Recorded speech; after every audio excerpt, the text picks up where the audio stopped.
Bonjour à toutes, bonjour à tous, j'espère que vous allez bien. Aujourd'hui, on va parler d'optimisme. Je vais vous expliquer en 5 minutes chrono comment développer votre optimisme. Avez-vous envie d'être heureux, heureuse au quotidien, de vous sentir bien et même très bien, détendu, léger, légère chaque jour? Comment vous sentiriez-vous si vous appréhendiez les événements de la vie avec le filtre de l'optimisme?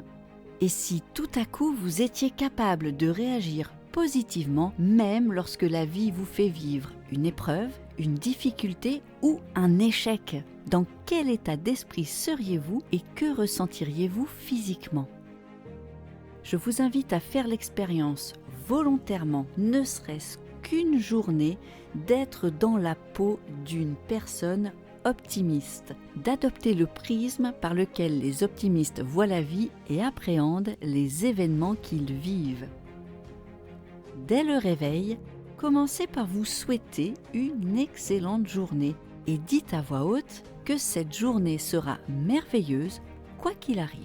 Ensuite, appréciez en pleine conscience chaque instant de bonheur, de plaisir et de joie vécue.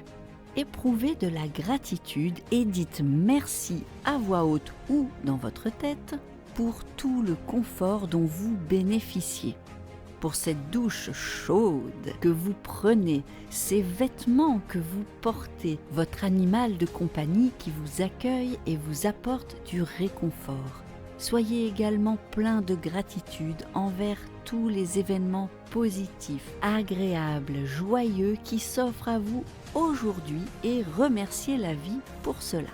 Et lorsqu'un événement inattendu, désagréable ou perturbant survient au cours de la journée, posez-vous les questions suivantes.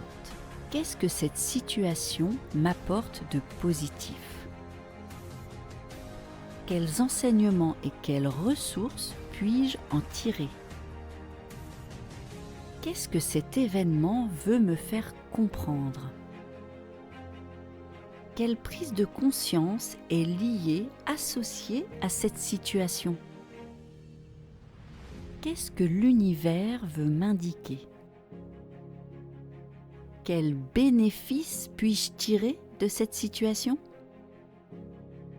Je sais bien, ce que je vous demande de réaliser est contre-intuitif, car le cerveau de la plupart des gens utilise ce qu'on appelle le biais de la négativité.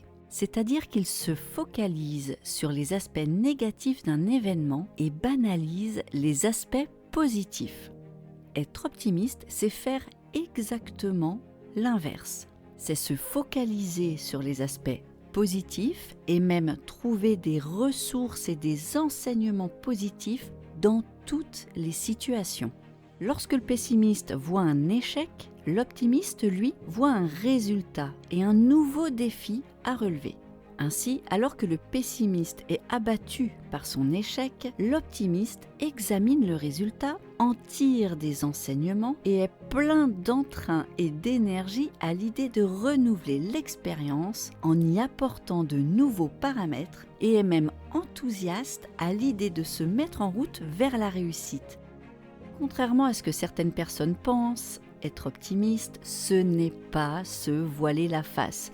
Ce n'est pas non plus avoir peur de se confronter à la réalité. Être optimiste, c'est tout simplement s'adapter à vitesse grand V à une situation désagréable et être capable d'analyser positivement cette situation qui semble négative au premier abord pour en tirer des enseignements positifs et se projeter dans l'avenir en étant orienté solution plutôt que problème. Cet état d'esprit positif permet à la fois d'être plus heureux au quotidien en créant une mécanique cérébrale vertueuse qui vous permet de vous poser les bonnes questions et aussi d'être orienté solution lorsque la vie vous fait vivre une épreuve, une difficulté ou un échec.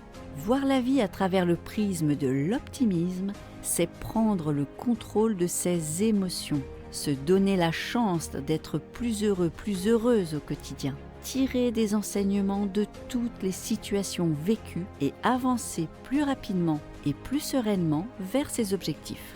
L'optimisme est salvateur, c'est un art de vivre au quotidien. L'optimisme, l'essayer, c'est l'adopter.